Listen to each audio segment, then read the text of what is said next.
کرے کہ ہم پر ایسا وقت نہ آئے جیسا ہمارے بہن بھائیوں پر آیا فیصل آباد میں، جڑاوالا میں، ساہیوال میں، سرگودا میں، ایسا وقت ہم پر نہ آئے. پہلی دعا تو یہی ہے. لیکن اگر خداوند کی جو مرضی وہ کہیں پر بھی، ہمیں تو نہیں پتا. کیا ایوب کو پتا تھا جس دن اس وقت اس پر ایک دم سے صبح صبح اس کو اطلاع ملی کہ سب کچھ ختم ہو گیا، تو کیا ایوب کو پتا تھا؟ نہیں، ایوب نے بھی کوئی نہیں سی پتا. ایوب بھی بیچارہ اپنے جڑی ریگولر زندگی سے ہوتے وہ مصروف سی، اور ایک دم سے اس پر یہ مصیبت آ پڑی. اسی طرح ہمارے بہن بھائی جو اس دن ان کو نہیں پتا تھا کہ رات کو سو رہے ہیں، صبح صبح ہمیں بھاگنا پڑے گا.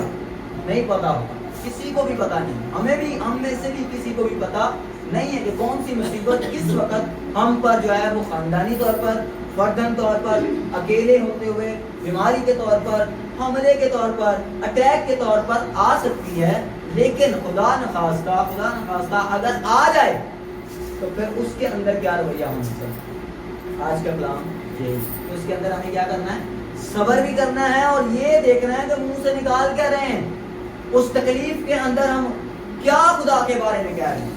کلام کہتا ہے جب بنی اسرائیل پر کوئی بات ہوتی تھی، کلام کئی جگہوں پر کلام نے لکھا ہے کہ وہ بڑبڑاتے تھے، وہ خدا کے بارے میں الٹی سیدھی باتیں کرتے. ہم وہیں پر اچھے تھے، ہماری قبریں وہیں پر بن جاتی، خدا ہمیں لے آیا ادھر ہمیں مارنے کے لیے. لیکن موسیٰ ایسا نہیں کرتا. موسیٰ خدا کے پاس جاتا اور پھر حل لے کر، اس مشکل کا حل لے کر وہ لوگوں کے پاس آ جاتا. آئیں اپنی آنکھوں کو بند کریں، سروں کو جھکائیں.